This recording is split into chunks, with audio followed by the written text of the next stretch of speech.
Team Hyundai Philippines started way back in 2009. Right after Typhoon Ondoy, it was formed by four original sub-clubs composed of Club Starex Philippines, Tucson Club Philippines, Santa Fe Club Philippines, and Gets Club Philippines. That's the four pioneer sub-clubs of Team Hyundai. They organize a meet-up in Caltex here in Pasay area, in Bay Area. That was way before the popularity of Facebook. We already organized our official meetups, and we even have our own paid forums. And in the popularity age of Facebook, we now use it as our main tool for communication. So right now, each Team in the Philippines sub-club have their own official group pages where members can express their thoughts in the car, in how to maintain the car, how they are going to use it properly, or in some cases, how will they accessorize or modify their own rides without breaking the warranties. Actually, I started as a PR of Elantra Club before. Then, because in order for you to be a THP officer, you have to be an officer of a THP sub-club first. Then, probably it's because of my passion. I'm into cars, so other members saw it that I might be a good leader for the group. And so far, for the past 4 years, so far I'm doing well. We are still maintaining healthy ties with Harry, and we now have 6 partner dealers across the Philippines, from Hyundai Ilocos Norte in the north and until Hyundai Davao in the south. As the president of Team Hyundai Philippines, I'm the one who's in charge in leading the path for the group, as well as the organizing the group events such as Group Eyeball, Fun Run, Joyride, and into sports as well. We support the passion of each our members. We conduct monthly Grand Eyeball and quarterly Grand Eyeball in different locations across the Philippines. As the group president, it's my responsibility to ensure that we have a healthy relationship with Hyundai Asia Resources Inc., the official distributor of Hyundai in the Philippines. And as the president, I make sure that I was able to check all the gatherings of our members, and we visit them whether they are located in Luzon, Visayas, or even in Mindanao.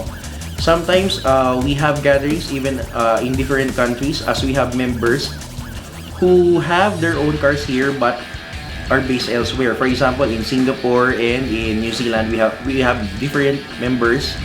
For future plans in THP, we wanted to maintain the healthy relationship with Harry and the community as well. We wanted to be known as the premier Hyundai car club in the Philippines. Siguro ang pinaka-memorable experience for me as a THP president was during our 2015 gathering, where we have 1,000 attendees for the Team in the Philippines anniversary. Imagine in Metro Walk. During that time, we only have 11 sub-clubs. But every single chapter of different sub-clubs formed their own convoy on the way to the venue. And imagine in Metro Walk, in one parking slot, there are 2 Eons sharing the one same slot because we can no longer accommodate other members. That's why they share the same parking space. We also conduct road trips to different scenic destinations here in the Philippines, driving our own Hyundais. Kumbaga, we use it as a tool for tourism, in visiting different places, lalo na yung mga pabumba lang habang hindi pa matao, pinupuntahan na namin. Kumbaga, we use the car as a tool to visit those places. Before THP, I used to be an active traveler, and when I was still a student, I was a student assistant. And then come facing the real world, I'm now into events and real estate and construction.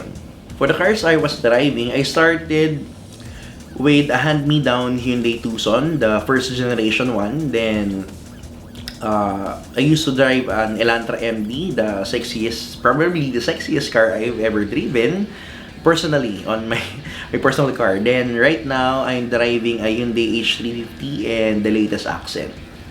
For the cars I've driven and owned, so far my favorite is the Elantra MD.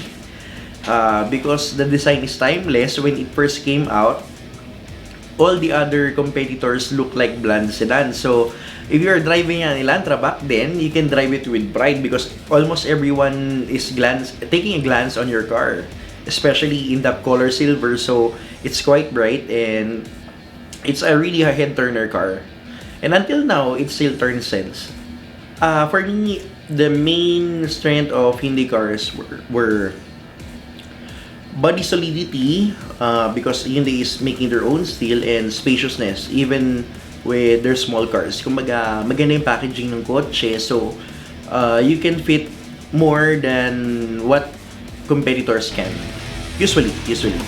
Ano siya, maluwag yung trunk space for the sedans, then for SUVs, maganda yung legroom and headroom. So, if you have tall occupants in the car, they will have a comfortable ride, definitely.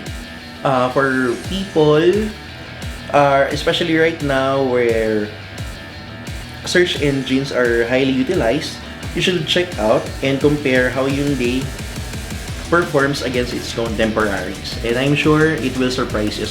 And I think a test drive is also a good reason to check out the cars before finally deciding which car are you going to buy. I'm Rico Soriano, Team Hyundai Philippines President for the past 4 years, and I'm part of the people of Hyundai.